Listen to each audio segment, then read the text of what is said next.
Hello, hello, hello, everyone. And welcome to our Tuesday night segment of Divine Femininity United. I started on the other platforms and did not start on the video platform. That was crazy. How are you all? It's been a busy day, productive day, but busy nonetheless. But we are here and welcome, welcome, welcome.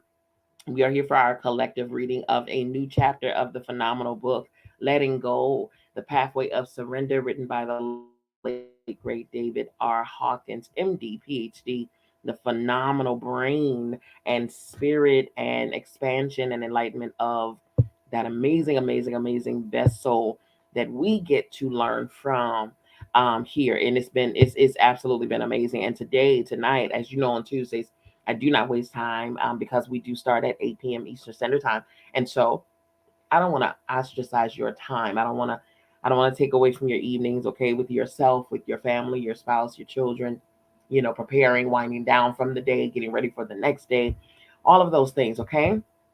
So we're going to jump right in at any point, wherever you're listening from, whether it's Clubhouse, Facebook, LinkedIn, YouTube, Twitter, wherever you're watching from. First of all, I want to thank you for your time, your patience, your presence, your energy, okay, for sharing it with us. And then secondly, I want you to follow along with this. If there's something that sticks out to you, please, please, please utilize the comment and the chat sections. That's what they're there for, okay, for your voice, for your insight, for your rhema, for your light that went off, the light bulb that went off at any point of the reading through this chapter, okay? The chapter we're reading today is chapter 15, relationship between mind and body. Relationship between mind and body. We're talking about letting go, letting go, letting go, letting go. And so of course he's gone through so many other sectors of what it means to let go in those areas. Let go, let go, let go, and then allow.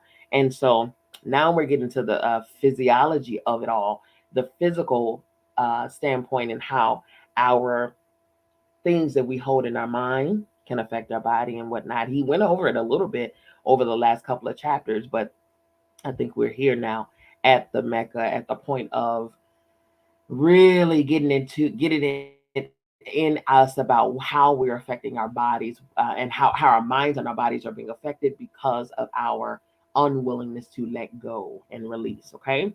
Alrighty, without further ado, I'm going to begin chapter 15, relationship between mind and body. It begins with section, the influence of mind. The basic dictum to comprehend is that the body obeys the mind. Therefore, the body tends to manifest what the mind believes. The belief may be held consciously or unconsciously. This dictum follows from the law of consciousness that states we are only subject to what we hold in mind. The only power that anything has over us is the power of belief that we give it. By power, we mean energy and the will to believe. If we look at the map of consciousness, it's easy to see why the mind is more powerful than the body. The energy field of reason, which calibrates at 400 on the scale of consciousness, the levels of consciousness, with its beliefs and concepts of the mind, is more powerful than the energy field of physical body, which calibrates at 200. Thus, the body will express the beliefs held in mind, consciously or unconsciously. Our proneness to accept negative beliefs depend on how much negativity we're holding in the first place. That's good. Our proneness to accept negative beliefs depend on how much negativity we're holding in the first place. A positive mind, for example, will refuse to accept negative thoughts and simply reject them as untrue for oneself. There is a refusal to buy into commonly held negative ideas. We know how easy it is to sell self condemnation to a guilt ridden person or fear of some disease to a fearful person. The idea, for instance, that codes are catching is a good example. The thought that everybody's got a code will be subscribed to by a person who has sufficient guilt, fear, naivete regarding the laws of consciousness. Because of unconscious guilt, a person unconsciously feels that they deserve a code. The body obeys the mind's beliefs that codes are caused by viruses, which are catching and contagious. Thus, the body, which is controlled by the mind's belief, manifests the code. The person who has let go of the underlying negative energies of guilt and fear does not have a fearful mind that believes. A cold is going around. I'll probably get it like everybody else. These are the dynamics behind disease. The mechanisms are carried out through the mind induced alterations in the energy flow of the bioenergy system and through the spillover of suppressed energy into the autonomic nervous system. Thought is powerful because it has a high rate of vibration. A thought is actually a thing, it has an energy pattern. The more energy we give it, the more power it has to manifest itself physically.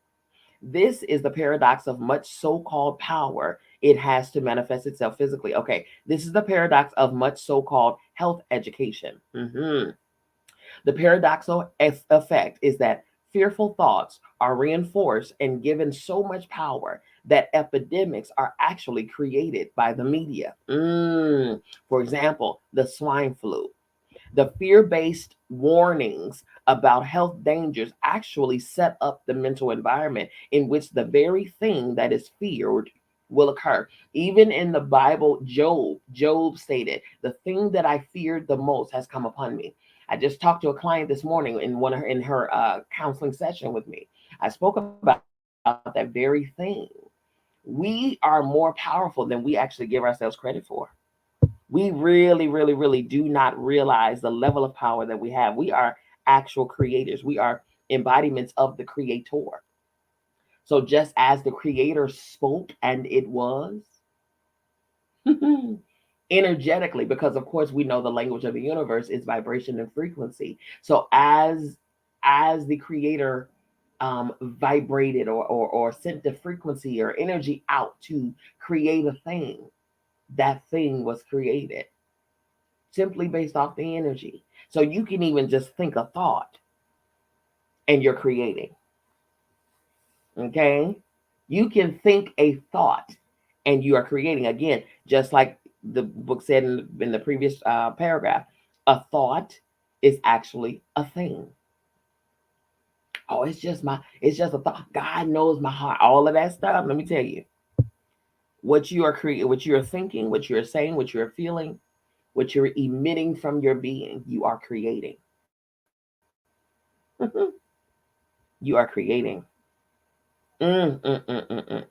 Understanding your power. That's why I asked, do you know who you are? Who are you? Who are you? I asked that very client this morning, why do you believe you are breathing right now? What do you think you're breathing for? Because the moment that we align with who we actually are, we will utilize our tools responsibly. Okay? We will. And we will no longer be victims to what we call circumstances. This right here stated a huge thing. The epidemics are actually created by the media. It's what we consume. And then we believe what we see. We believe what we see. We believe what we hear. So what are you seeing and what are you hearing? And then the more you see it, the more you're hearing it, you're watering the seed of whatever that thing was. And then you begin to think it, you begin to believe it, you begin to feel it, you begin to say it, you begin to act it, operate it, walk it out. And that right there is manifestation. Okay? Superimposed around the physical body is an energy body whose form is very much like that of the physical body and whose patterns actually control the physical body. This control is at the level of thought or intention.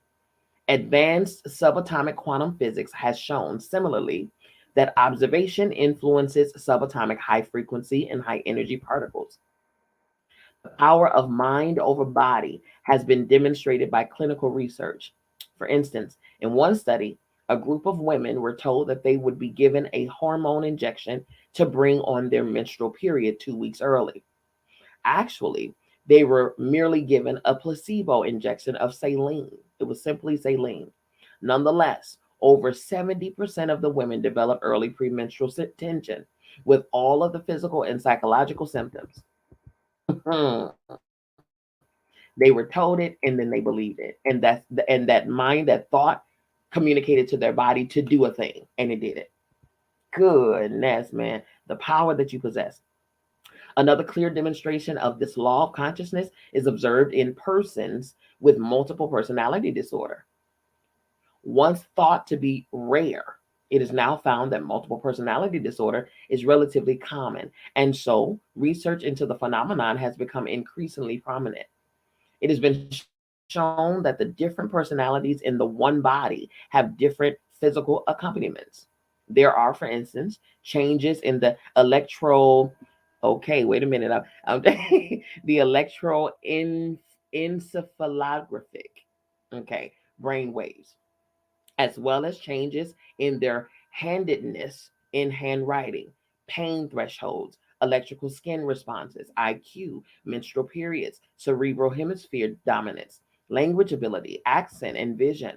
Thus, when the personality that believes in allergies is present, the person is allergic. But when another personality is present in the body, the allergies disappear. Mm-mm-mm-mm. One personality may require glasses and another may not. These different personalities actually have notable differences in intraocular pressure and other physiological measurements. I've seen a movie, I forget what the name of the movie is. Split. Split. I believe it's called Split. That movie demonstrated this right here so seamlessly. The movie Split is quite interesting, actually. These physical phenomena also shift under the influence of hypnosis in normal people. Allergies can be made to appear or disappear by simple suggestion. Persons who receive the suggestion of being allergic to roses while under hypnosis will start sneezing when they come out of the hypnotic state and spot a vase of roses on the doctor's desk, even if the roses are artificial. Mm, the power of the mind, my goodness.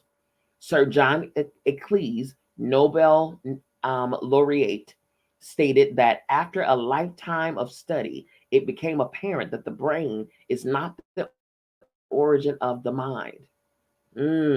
As science and medicine had believed, but the other way around, that the mind is the origin of the brain. Wow, wow, wow. The mind controls the brain, which acts as a receiving station, like a radio, with thoughts being similar to radio waves and the brain being similar to the receiver. The brain is like a receiving set, a switchboard that receives thought forms and then translates them into neuronal functioning and memory storage. For instance, until recently, it was believed that voluntary movements of the muscles originated in the brain's motor cortex. But now, as Eccles has reported, the intention to move is recorded by the supplemental motor area of the brain next to the motor cortex. The brain is therefore activated by the mind's intention and not vice versa. Mm-mm-mm-mm. The power that you are. We see this in the many brain imaging studies done on people in states of meditation. For example, Dr. Richard Davidson's research during the last decade of the University of Wisconsin-Madison has demonstrated that compassion and loving kindness meditation practices stimulated increased activity in the left prefrontal cortex, which is the seat of positive emotions such as happiness, and the production of high amplitude gamma wave synchrony, the sign of expanded awareness, alertness, and insight. What is held in mind has the power to alter brain activity and neural anatomy. Anatomy. Okay. We are subject to all kinds of effects of the unconscious and the conscious beliefs that our mind is holding on all of our bodily systems. That is so true.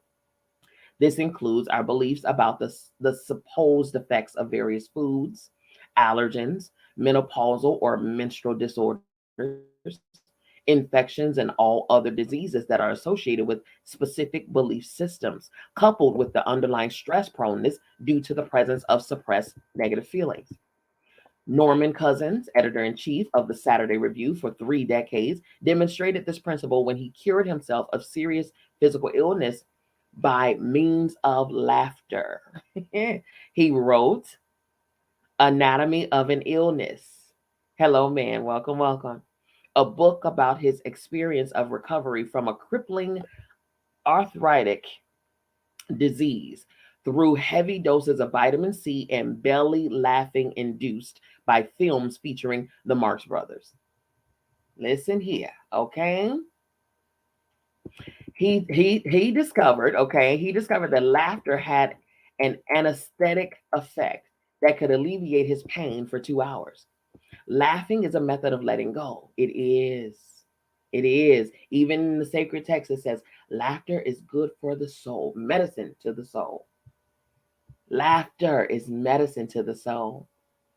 Man, I'm not sure what's going on Clubhouse, but the I see that I have some chat here, some comments here, but I can't see them. So, hey, I see you're there. I see your presence. I thank you for your presence and your energy and your engagement. I appreciate you. Okay.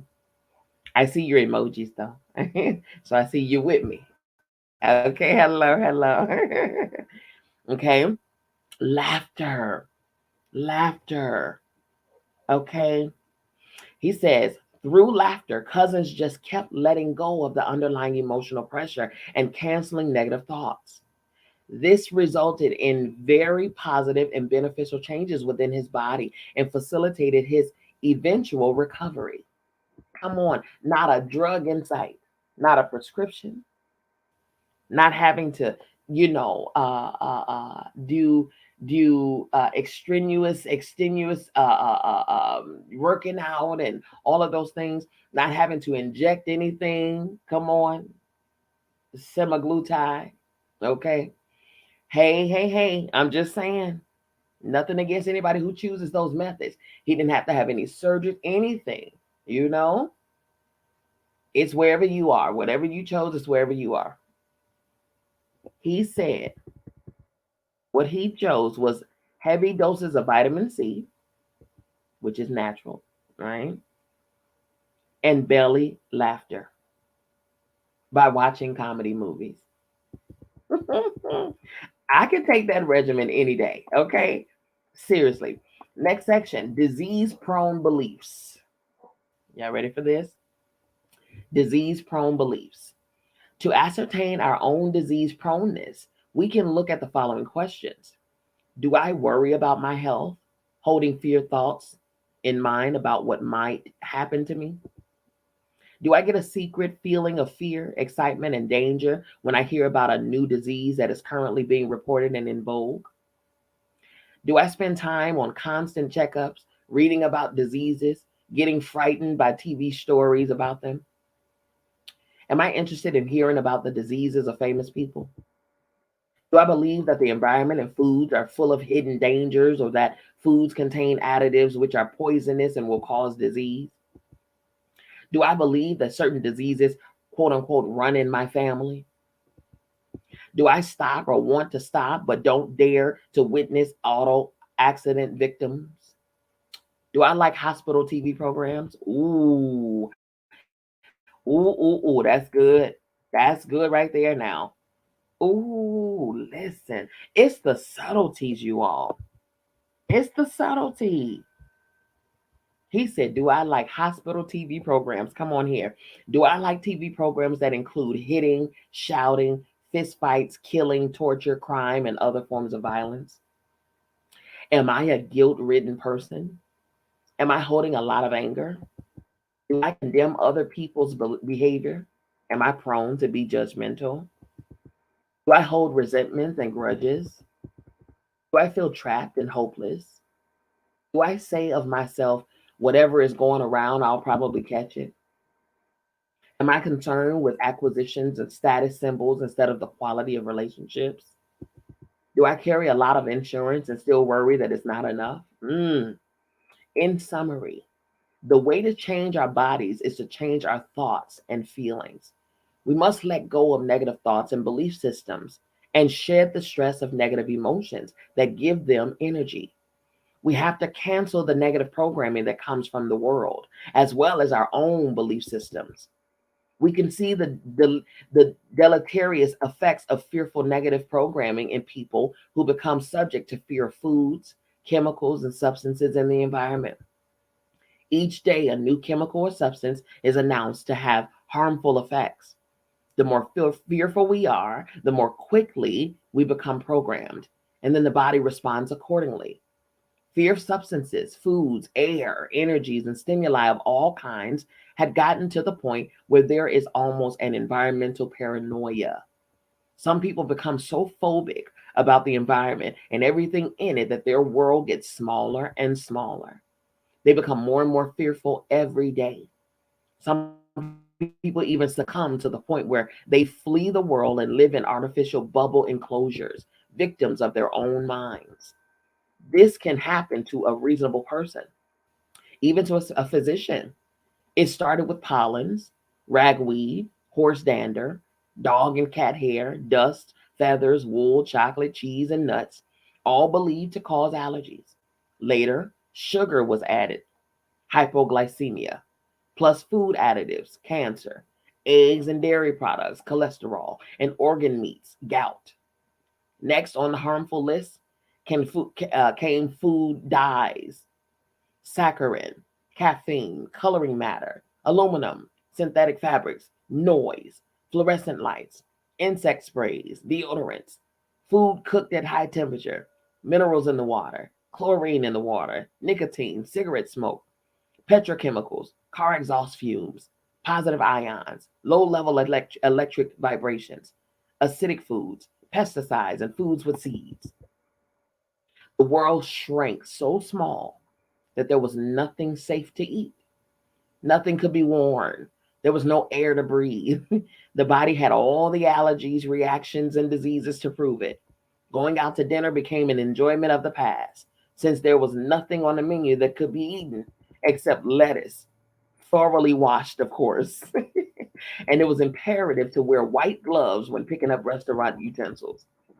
Then, with the learning of one core truth, the whole pattern unraveled. What is held in mind tends to manifest, including unconscious beliefs. The culprit was not the world, but the mind. All of the negative programming and fearful conditioning was in the mind. And the mind obeyed the body obeyed the mind. This law of consciousness reversed the spiraling paranoia, as each internal belief was looked at and surrendered. All of the negative bodily reactions, diseases, and symptoms disappeared. In other words, it was not poison ivy leaves that caused an allergic reaction, but the mind's belief that poison ivy was an allergen. As the mind let go of its programming, the body's reactions clear. Listen, as the mind let go of its programming, the body's reactions clear. As the mind let go of its programming, the body's reactions clear. On kinesiologic testing, there was a complete reversal of the reaction patterns. What had formerly produced a weak muscle response no longer had any effect. The overall stress proneness level obviously became much lower, to the point that the body failed to react at all to what would otherwise be considered negative stimuli. Example, fluorescent lights, artificial sweeteners. Next section, comparison with other techniques. As we've seen, stress arises from within as a response to a stimulus. The stressor actually is the pressure of the suppressed and repressed emotional energies, which are a reflection of our general low level consciousness. Thus, it is the content of our consciousness that has to be changed to eliminate and prevent stress. The commonly prescribed treatment for stress are similar to the treatments in the field of medicine.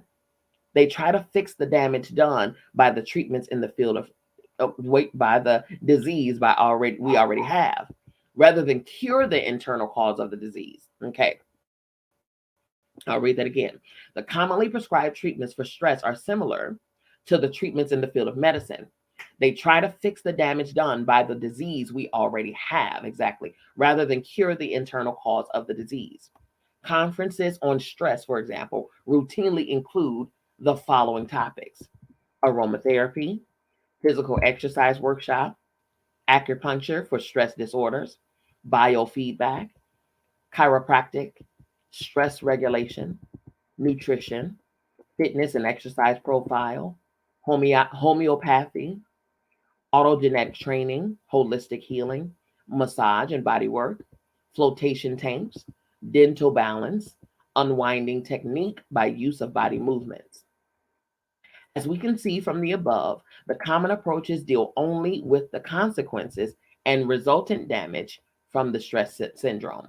None of them deal with the basic causes. Exactly. This is exactly why I chose the therapy that I chose, cognitive behavioral therapy, which for this particular method of therapy, we get to the cause of the behavior, not just the behavior. Okay. Not just the outcome, like you said, the consequence or the resultant damage. They all involve relatively complicated and time consuming procedures, and they do not lend themselves to on the spot application. As an example, let's say that we're giving a speech or a lecture. We're on the spot.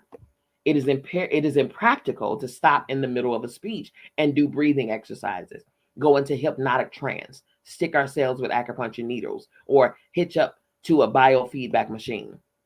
How handy is a flotation tank in the middle of a family argument? Exactly.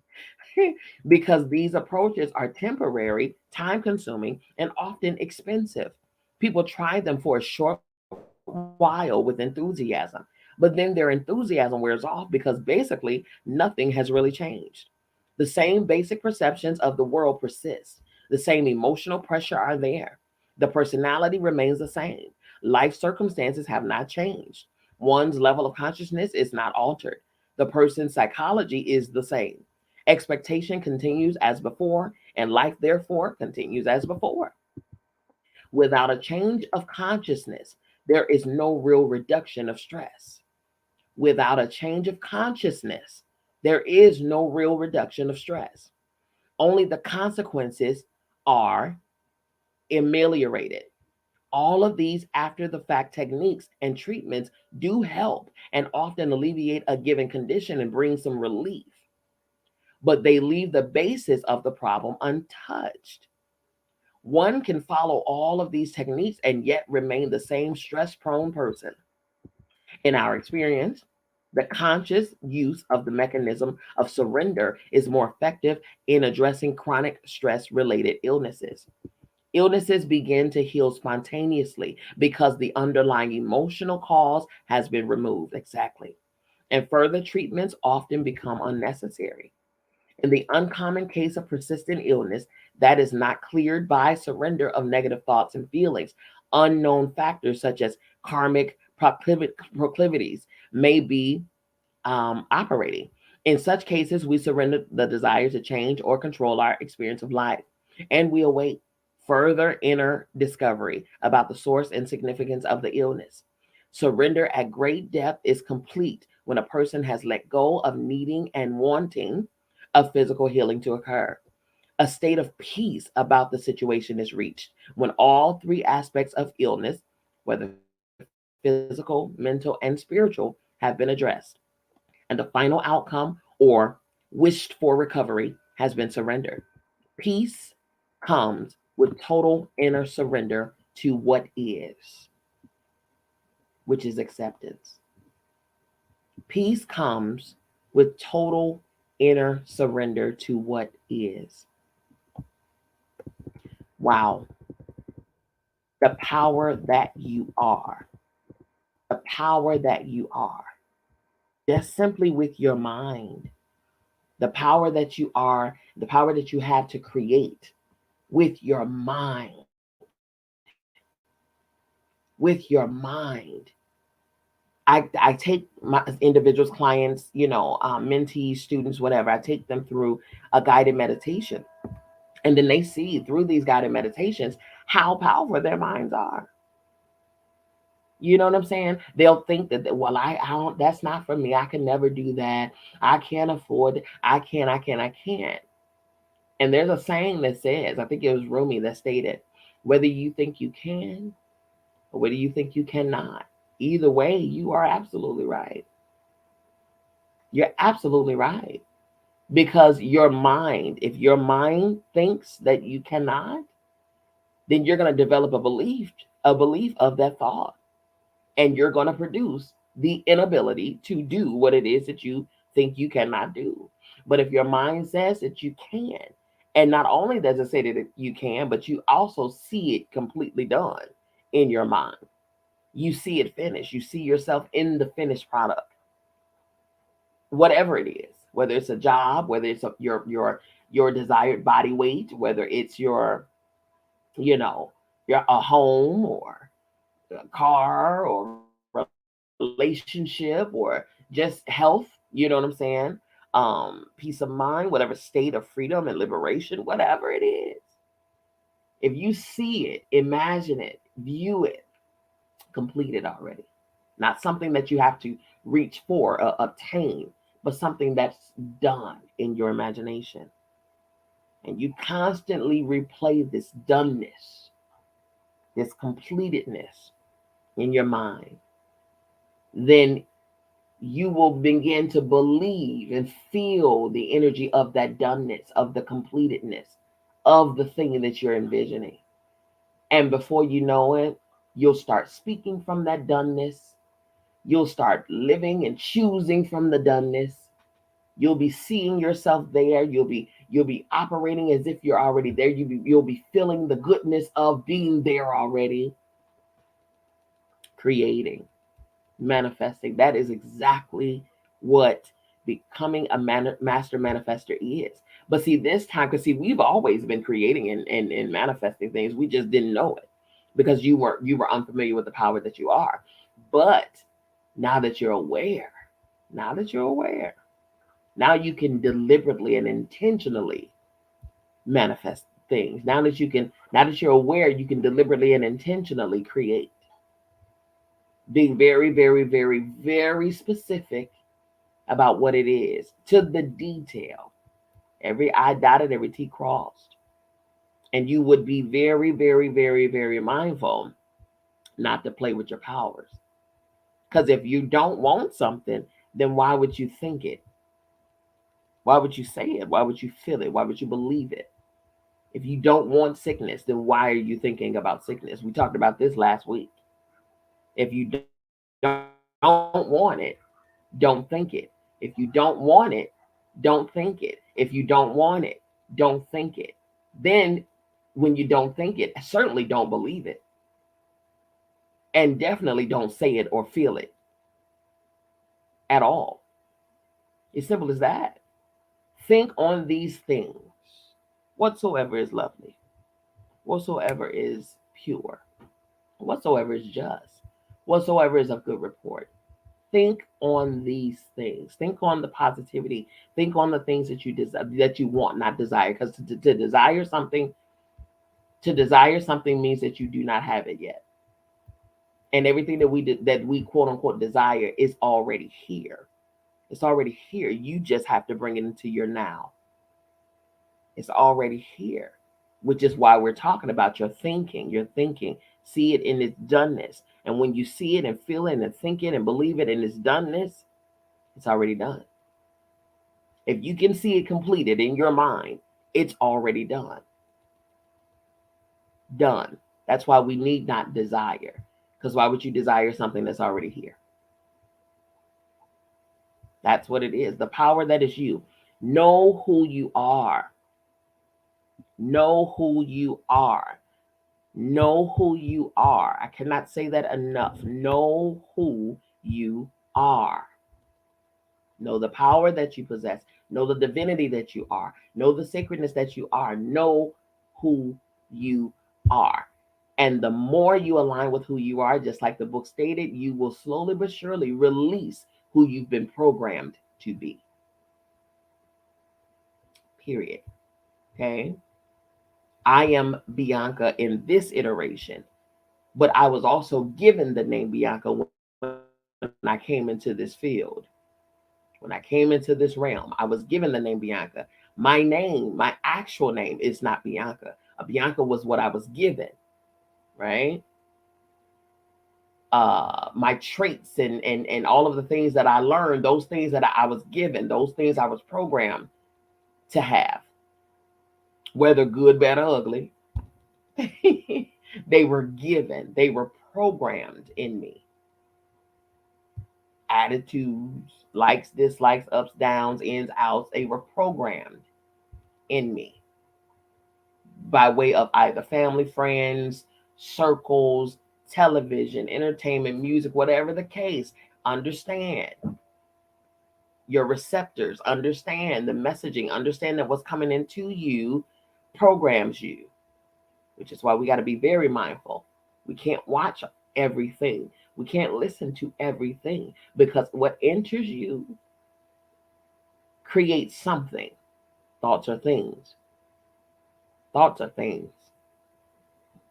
Thoughts are actual things. Okay? Be mindful. And then don't make it so hard on yourself by trying to fight the stuff that you're putting. Oh, it's just a show. It's cool. It's just TV. It's just a song. It's just this. It's just no, do not minimize. Because your brain is always, your mind is receiving all the time. It is creating all the time. All the time. All the time. Whether you consciously are aware of it or not. Understand the power that you are. Understand the power that you possess.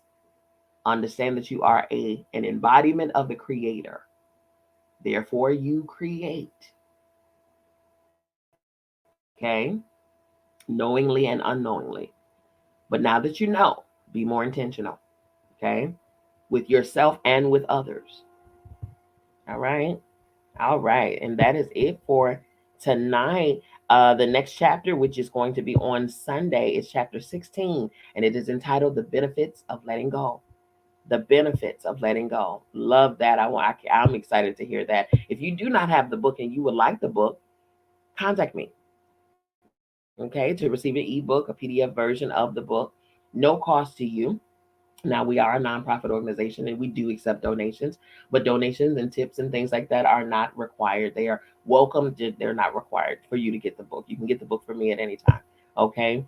You can email me at email address info@biancamzbeelee.com. That is info, info at BIANCAMZ as in zebra, BEELEE.com. Okay. For those who are watching on the video platforms, you see it on the screen. For those who are in the other audio only platforms and arenas, then it's either above my head or in my bio. It's also in the captions as well, you all. Okay. So reach out, get the book for yourself. All right. I know we're going into chapter 16. That's okay. That's okay. You can follow along with us. These are very short chapters, very short chapters. So before you know it, you can pick up this book and then, zoom through it. But I didn't want to zoom through it with you all because this is not a speed racing competition. We want to read and we want to let it get into our system because we want to change. We're slowly changing the programming, right? We're reprogramming, we're updating our operating systems. Okay? That's what we're doing. So we're slowly digesting. All right? We're only taking a chapter at a time so that we can chew on it. We can really get into our systems, get it into our bodies, get it into our spirits, get it into our minds, our emotions, our hearts, and all of those things. That's what we're doing, okay? Alrighty. And then, like I said, on Sunday, it will be chapter 16. All right. Visit the website, you all, if you want to take advantage of any services that I have to offer: counseling, classes, courses, merchandise, books, whatever you want. I'm actually working on a few books right now. So I'm excited. I'm excited. You all are going to love what is coming out. You're going to love it. You're going to love it. Okay. I'm taking my time. There is no date, no release date, because you don't rush perfection. Okay. These are I'm just gonna put it out there. I'm just gonna say you're gonna love it. I'm telling you, it's oof, my goodness, mind blowing. All right. So I'm really, really, really taking it in for myself as well. You know what I mean? I'm taking it in for myself as well. So we're all learning and growing together, as I always say. Okay. Alrighty. Follow me on social media, you all. Instagram, Facebook, YouTube, Twitter, LinkedIn. Where else? Clubhouse, all platforms is Dr. Bianca Mz Bee Lee. Dr. Bianca Mz Bee Lee. Okay. Alrighty, you all. That is it for today. We will see you back here on Sunday, 5 p.m. Eastern Standard Time, right here at Divine Femininity United. I love you. I mean it. There's absolutely, positively nothing you can do about it. Don't you even try it. We'll see you back here on Sunday, 5 p.m. Eastern Standard Time, right here, Divine Femininity United. Peace.